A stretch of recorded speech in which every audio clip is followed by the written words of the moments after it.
Hi, welcome to part 2 of our interview with Adrian Warwick, who is a business and executive coach.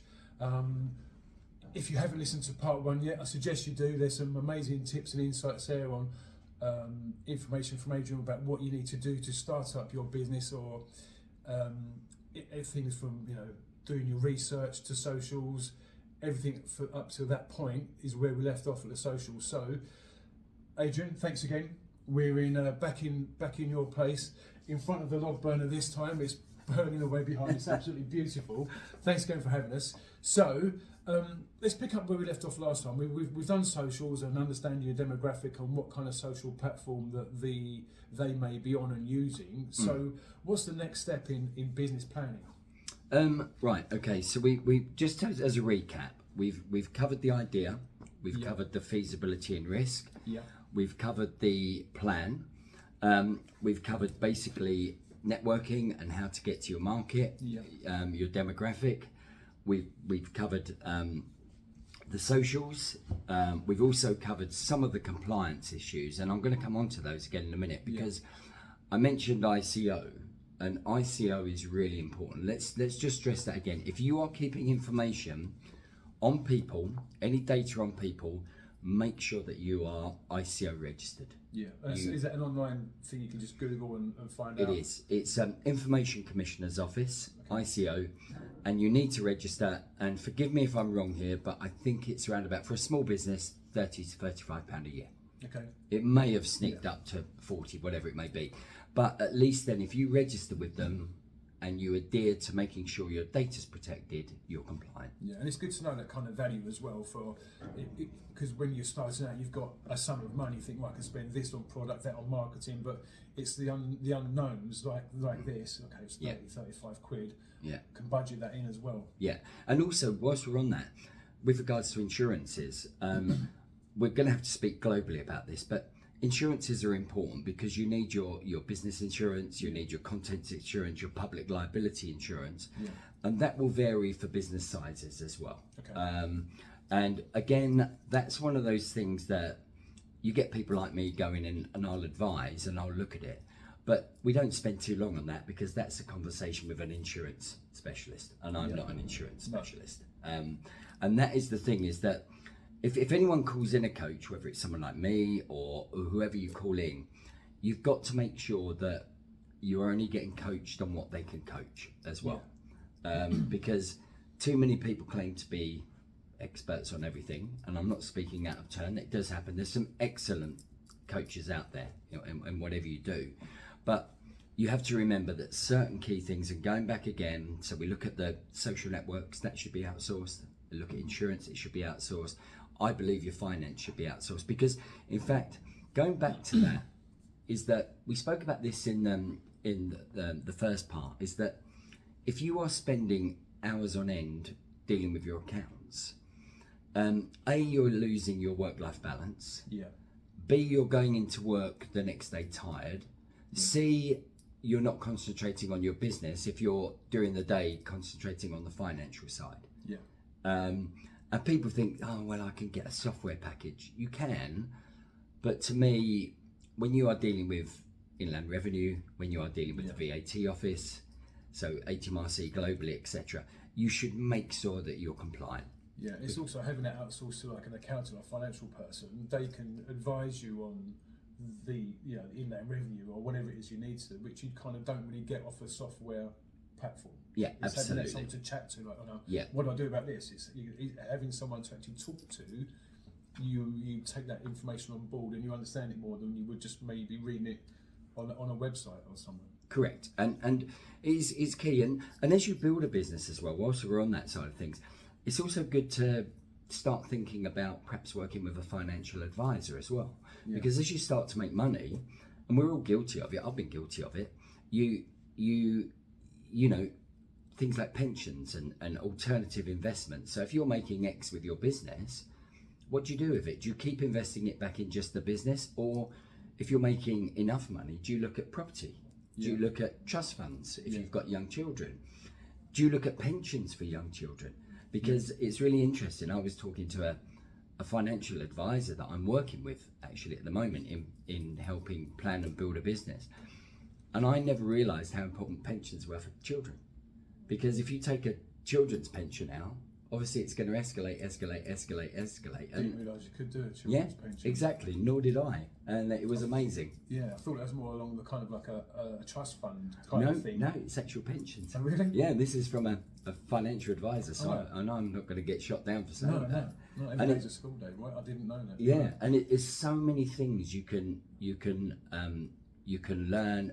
The more people you talk to, even if you don't end up using them, the more people you talk to, the more knowledge you build up. Yeah, for sure. As well. Yeah. And that's key. So whilst we're now going on from here, we'll talk about compliance. Compliance is making sure that everything you do is correct. Yeah. Yeah, so you comply with what is expected of your business. Obviously, we're talking about local businesses here, but basically, we've spoken about data. Yeah. But also, there's things like, for example, if you've got a small retail unit, a small office, you're making sure that this is really boring, but your fire risk is assessed properly. Yeah. And that you have the building control sign off. Exactly. Your signposting, etc. Because don't forget, we, fortunately or unfortunately, I think it's unfortunately, we live in a world of claim these days. Mm-hmm. So just make sure that you're covered all the time. Yeah. Just make sure that if for example there's going to be a power cut and you've got stairwells, etc., make sure that the right stuff is there to guide people out. Yeah. The right signage, the right illuminated signage, emergency lighting is all set up. Exactly. And these are all things that people overlook. And there's probably people watching this now going, "Oh my God, that's boring." Yeah. But it's not boring. It's certainly not boring if you do it correctly. If you don't do it correctly and something happens, never forget liability. Yeah, so it might sound boring now, but when it comes and bites you on the backside down the line, when it happens to you, you'll remember this and go, "Oh, that's the bit I should have paid attention to." Adrian, I wish I'd listened to you on that. So compliance covers data. Yeah. If you've got a small recruitment business, as an example. One of the most important people that you'll employ, first of all, you'll start your business on your own normally, or perhaps there's two of you. You'll set up your database, you've got your clients, you've got your applicants. They're all ICO protected as well, and your GDPR. But then also compliance, probably the first person you'll take on after that is someone to look after all that data, to make sure you are compliant with what you're doing. And that's really critical. And in fact, any business that's employing people. Sorry, can we just clarify what GDPR stands for? Yeah, I've forgotten. I need to say that. yeah. Sorry, I've just forgotten that. If it comes back to me, I'll remember. But it's basically making sure that everything, all your information and everything that you have on your people and so on is it's all data protection. All data protection. Yeah, that's the D and the P out. Yeah, exactly. And I've forgotten. G and the R we need to. It's the log fire, and I'd rather be honest about it. It'll come back to me. We'll look it up on the phone in a second. In fact, we'll look it up on the phone definitely. Yeah. But with regards to compliance, I would say that every business should make sure that it looks as to what it's got to be compliant for, which is really important. Yeah, and as you said, that's different with every business you're going to set up. There's slight niches for different. Absolutely, yeah. And I know a lot of businesses I've worked with. We look at their data and the way they're protecting it, etc. And it's things like I'll just mention this: if you have got an office or a retail outlet and you've got information on somebody, you cannot leave that paperwork on the desk for people to view. That has to be on a computer or locked away. So if you're using it, you use it, but then you lock it away. Yeah. So it's safe. Okay. Going on from that, something again that's really important is in business, this is now talking about people who might have whatever it may be, a cake shop, a clothes shop, a DIY shop, or whatever shop it is, and you're buying stuff from your suppliers to sell. is that make sure as well that you make sure that you pay and you keep your payments up on a regular basis for your product. Because if you are selling products at the other end and things are going off your shelves, they need to be replaced. And these days people are becoming a lot tighter on credit control. So it's to make sure that you've got your procurement budget, which is buying budget, in place, so as you've always got the money there to buy. So if you are buying 15 dresses to sell, and you sell out 10 dresses really quickly, you're going to want to replace them because you know it's a product line that's moving. So always make sure that you keep your suppliers paid and that your credit rating is good. Because if you don't, you could get something going, it could be moving really nicely, and again, it could be affected. Because that supplier might then cut you off.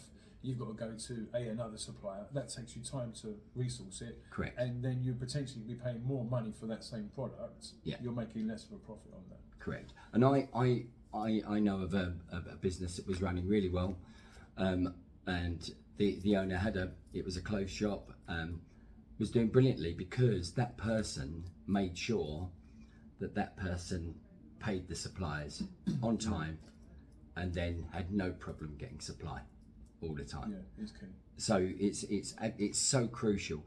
And the other thing as well is that make sure as well that if you're starting to employ people, that you are set up on a PAYE system as well to pay. And that's again where I would advise you get an accountant. If you've got an accountant, they'll do it for you. For sure.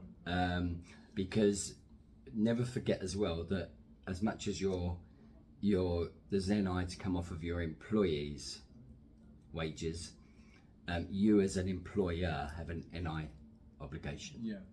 And for those people that are thinking about starting up a business and going into that and aren't at let's get an accountant on board stage yet, there is that information on the government website, the HMRC website, where you can find that, and it tells you what you need to have in place if you're going to be taking on employers for tax, national insurance, etc., everything like that. So worth doing your research on that. It is. And sometimes when you have these chats, when I first meet people, they can go, oh my God, there's so much. There is so much, but there's not. It sounds like there's an awful lot. But actually, if we go right back to when you're starting up your business, I use it up. If you create, it's like a building. If you create strong foundations, then the business can build. And so it's getting things into place very early. So if you get all of this organised early on, all that you need, the work is done. And the checklist. So you've got your checklist, so you're ticking it off. Right, have I got that? Have I got that? Have I got that? Is that covered going forward?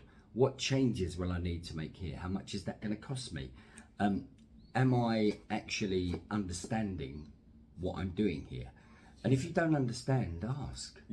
I ask all the time. I spend time I help businesses in the service industry, in the retail industry, in the supply industry, product supply. I deal with businesses UK, I deal with businesses overseas, and so I have to understand kind of different legislation as well, because Middle East is different to here, Far East is different to here, Australasia, the region, is different to here.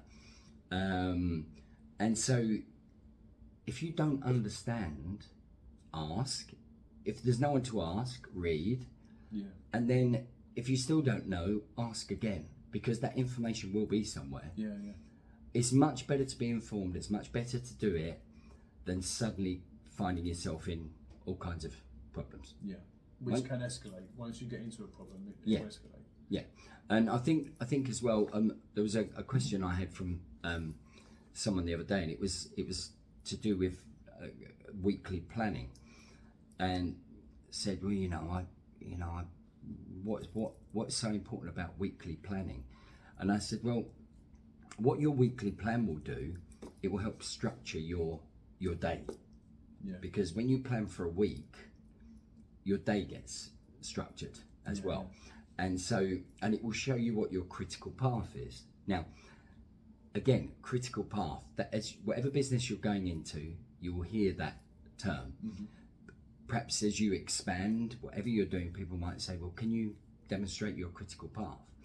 Your critical path, and don't get too worried, people who are listening to this or watching this, it's just getting from A to B, okay? And with a critical path, you should keep your critical path as simple as possible. And I've worked with people that's critical path it looked like one of those heart monitors because it was going like that. It was like, I'll go from there to there to there to there to there to there. When in fact, actually, if they'd have sat down and thought about it, their critical path could be, right, to get that wheel from there to that garage means we've got to fabricate the wheel. We've then got to have the wheel ordered. We've then got to transport the wheel, and then it sits on the shelf and someone buys the wheel. Whereas people were making it too complicated. It was going up and down like that, as opposed to 1, 2, 3, simple 4. 5-6 step process to get it there. Correct. And that's what the critical path is. And it's the same. I know we've been using various references here, but the same if you've got a cake making business.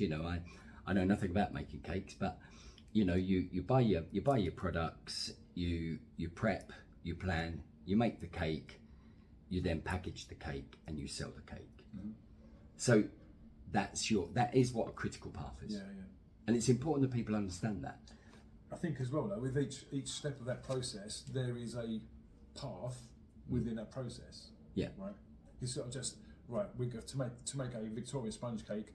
We need to prep, and then we need to make. So in that prep, you've got I need so many eggs, this much milk, So there's that little breakdown of it as well. But that's going into the more minute detail for the basics of a business. What is our path from A to B, from us to client, us to customer.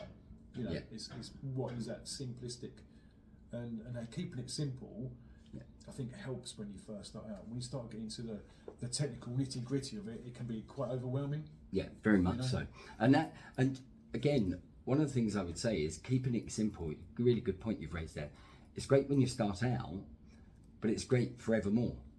And as you go through a critical path, don't forget that it might be you on your own at the moment, or a couple of you, but don't be afraid to write down each step of that critical path. You should do, because then as you expand and people come on, then they've got a handbook. They've got a handbook. That's right. They've got it there, and they can go right. Okay, all right. Oh God, mum, dad, wife, husband, whatever. Today I did this. This is my first week in the job, and it's amazing. They had it all there. It was all wrote down what I did, and they're enthused. They go home and so what then happens is your product and your brand gets yet another enhancement, even locally, because the people who are working for you are enthused about you. Yeah, for sure.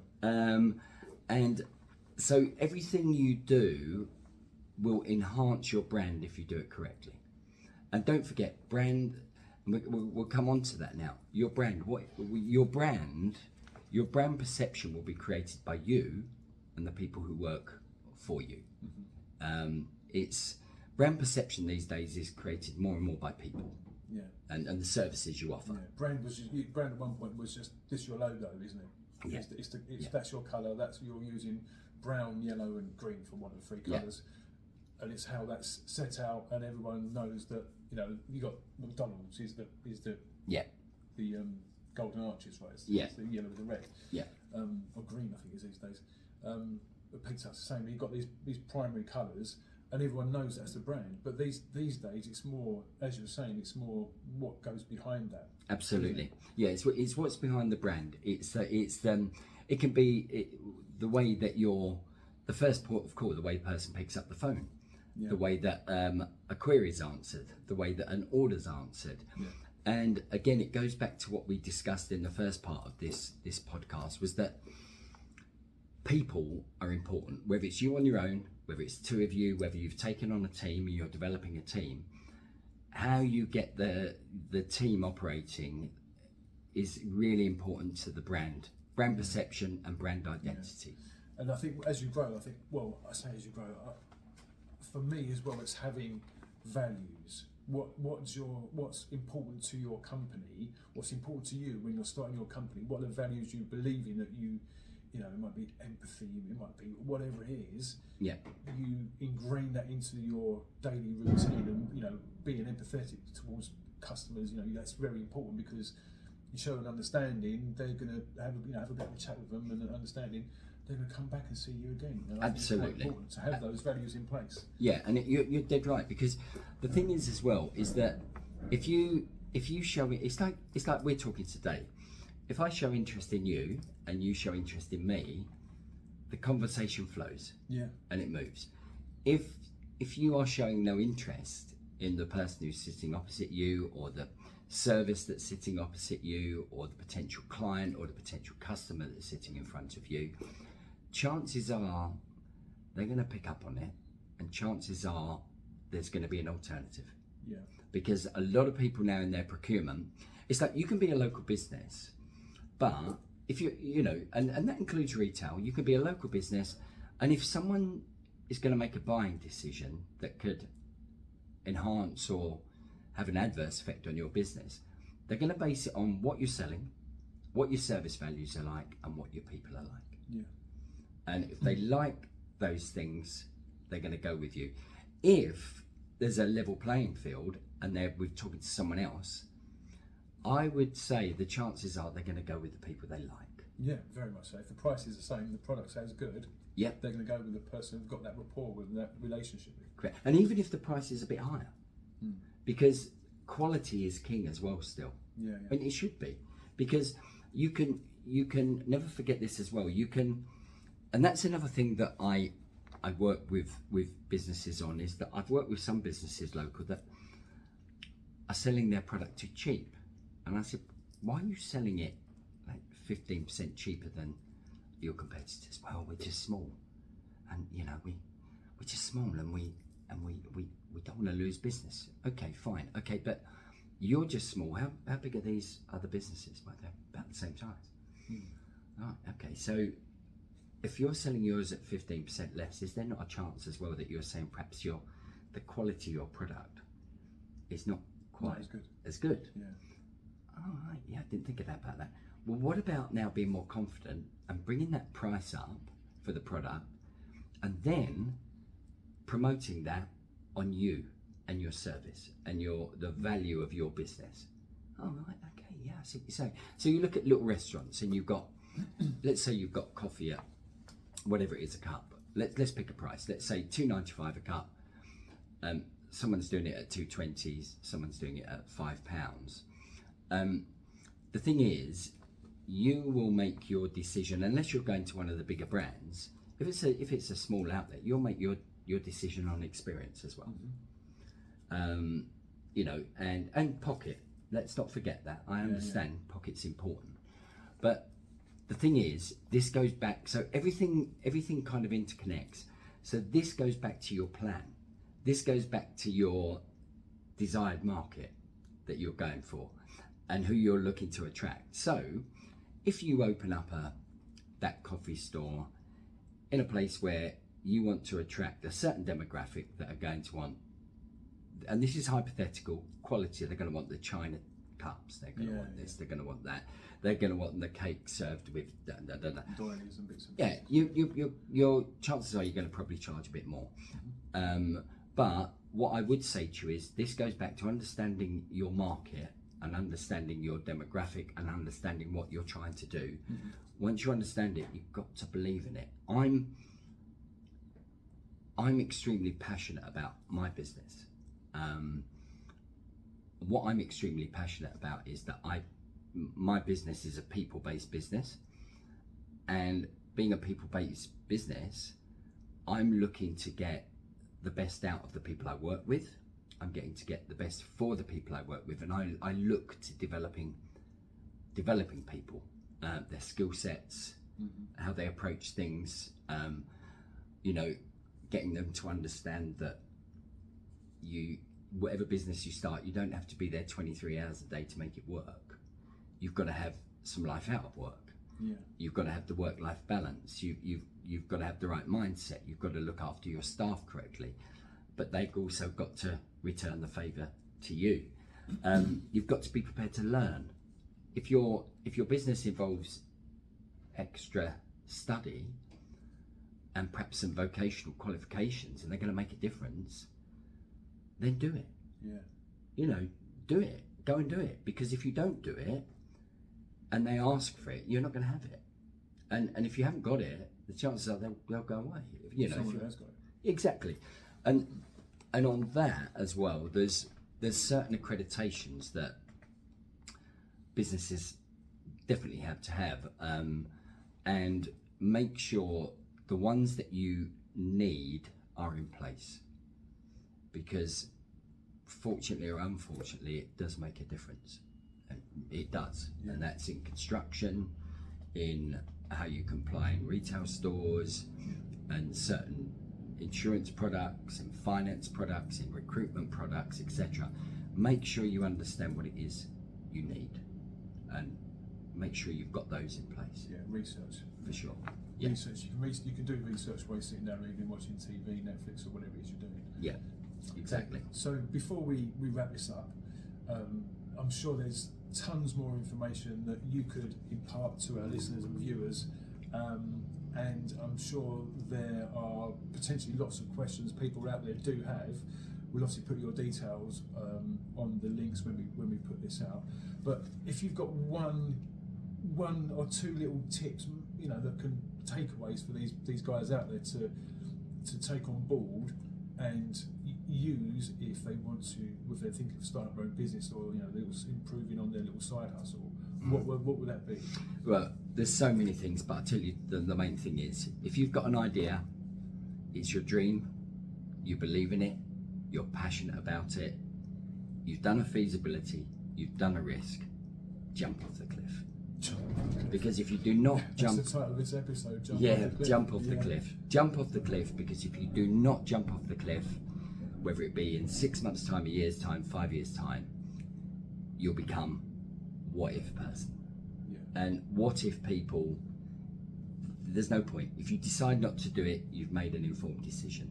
Yeah. If you believe in it, jump off the cliff. What's the worst that can happen?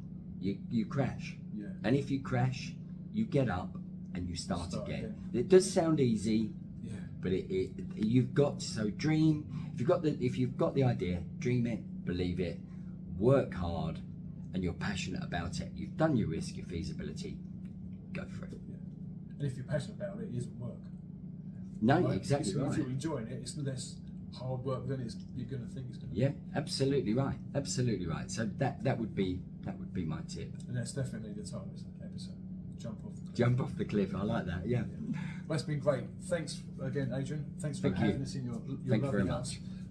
We'll see you guys soon on next episode. Don't forget to share this around to as many people as you can. We want to get this knowledge out for the small businesses and startups out there in and around Essex. So if you could like, share and follow, that'd be great. Speak to you soon. Thank you.